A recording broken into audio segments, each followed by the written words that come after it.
yung ating team of DFW and OWA, no?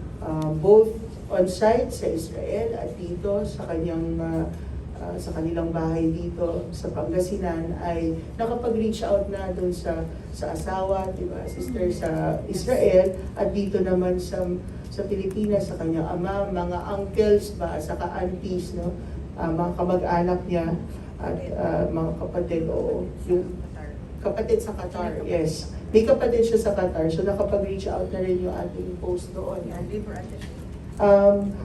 When it comes to the repatriation of the remains ni OFW Mary Ann, nakadepende talaga dito kung kailan mapapayagan yung repatriation.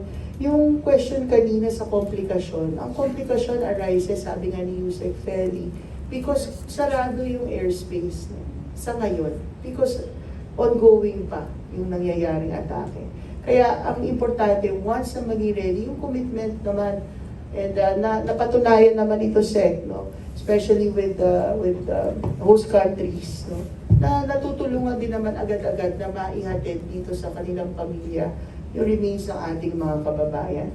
So we're just waiting po doon sa time na pwede na pong maripad ang remains ni OFW Mary Ann.